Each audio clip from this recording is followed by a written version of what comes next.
Tea is not a drink, it is an emotion.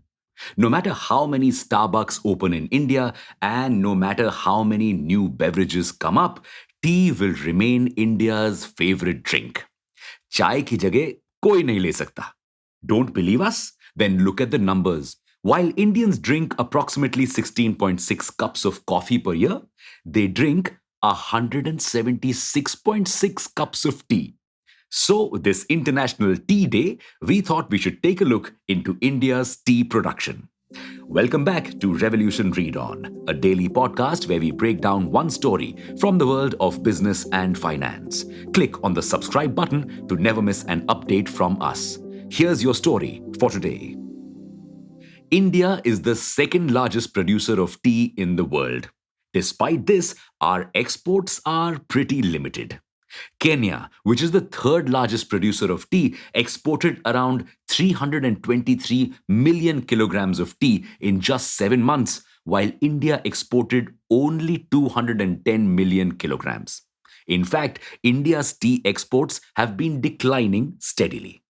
And it's not just because we Indians are drinking up all the tea we produce. It's because the tea industry is plagued with a lot of problems. Low wages for back-breaking work and COVID shutdowns caused many laborers to exit the tea industry, leaving plantations with a workers' shortage. Plus, the perpetual lack of electricity has also caused a lot of problems for this sector. Not to mention the rising pollution fees. Wait, what?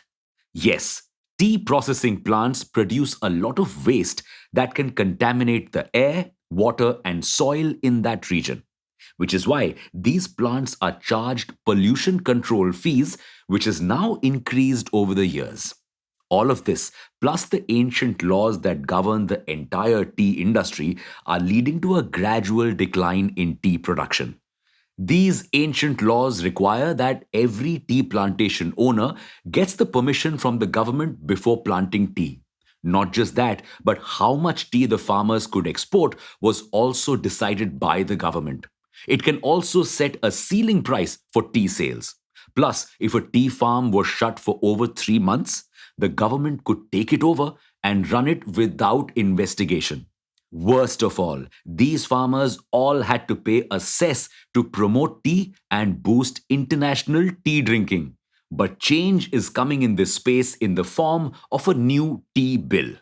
It proposes repealing all of these ancient and restrictive laws in favor of new ones that promote innovation and exports in this sector.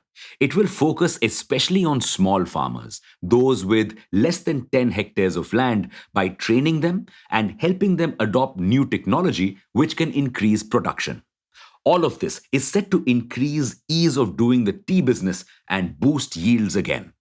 However, many farmers and labor unions think differently. You see, despite these strict laws, a lot of unregulated and unlicensed farms exist.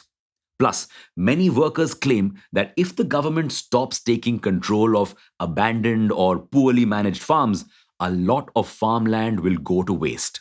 In fact, many farmers think this is a ploy to indirectly take control of agricultural land and use it for other commercial purposes. Seems far fetched? Well, the government recently uprooted 3 million tea plants in Assam to get land for building an airport. The move has impacted over 2,000 workers, and many more could be at risk once the law is repealed.